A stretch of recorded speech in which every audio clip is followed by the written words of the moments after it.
আসসালামু আলাইকুম সম্মানিত মা বোনেরা, আজকে আপনাদের কাছে আমি বলবো যে আমরা যে নামাজ পড়ি মহান আল্লাহ পাকের উদ্দেশ্যে, এই নামাজ ভঙ্গের কিন্তু 19টি কারণ আছে।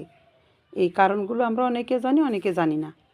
আজকে আমি অল্প পরিসরে যতটুকু জানি তা আপনাদেরকে জানানোর চেষ্টা করব। নামাজ ভঙ্গের 19টি কারণের মধ্যে 1 নম্বর কারণ হচ্ছে নামাজে অশুদ্ধ পড়া। অর্থাৎ নামাজে আমরা যে সূরা কিরাত পাঠ করি, এগুলোর মধ্যে যদি কোনোটা অশুদ্ধ হয় তাহলে কিন্তু আমাদের নামাজ হবে না, নামাজ ভঙ্গ হয়ে যাবে।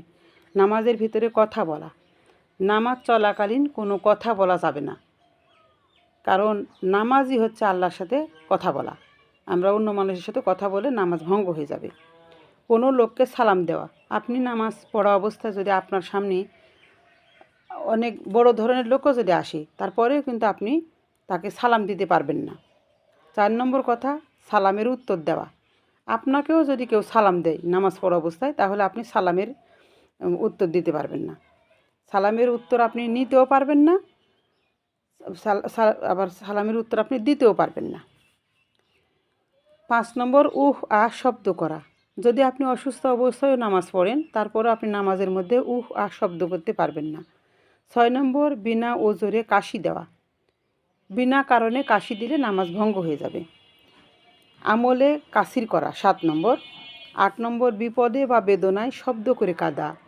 অনেক কষ্ট যদি আসে আপনার মনের মধ্যে, সেটা আপনি মহান আল্লাহ পাককে জানাবেন, কিন্তু আপনি শব্দ করে কাঁদতে পারবেন না, তাহলে আপনার নামাজ ভেঙে যাবে। 3, তসবিহ পরিমাণ সময় সতর খুলে থাকা।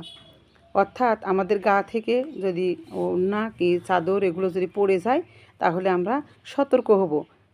আমাদের গা থেকে যেন কাপড় না পড়ে, এটা আমরা বেশি সজাগ হব।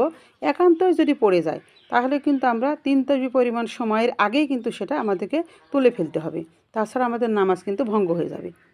10, মুক্তাদি ব্যতীত অপর ব্যক্তির লোকমা গ্রহণ করা। ইমামের পিছনে যখন আমরা নামাজ পড়ব, নামাজ পড়ার সময় যদি কোনো ভুলভ্রান্তি হয়, সেটা আমরা আমরা গ্রহণ করব, কিন্তু যে নামাজ পড়তেছে না তার কথা কিন্তু আমরা গ্রহণ করব না। যারা নামাজ পড়তেছে ইমামের পিছনে, তার কথাটা গ্রহণ করব যদি একান্ত ভুল হয়। 11 নম্বর, সুসংবাদের বা দুঃসংবাদের উত্তর দেওয়া। আমরা সুসংবাদ পেলে শুকরিয়া আদায় করতে পারবো না নামাজরত অবস্থায়, আবার দুঃসংবাদের উত্তর দেওয়া, এমনকি ইন্না লিল্লাহি ওয়া ইন্না ইলাইহি রাজিউন আমরা পড়তে পারবো না নামাজরত অবস্থায়, তাহলে আমাদের নামাজ ভেঙে যাবে। নাপাক জায়গায় সিজদা করা, অপবিত্র কোনো জায়গায় আমরা সিজদা দিব না। নামাজের জায়গাটা আমরা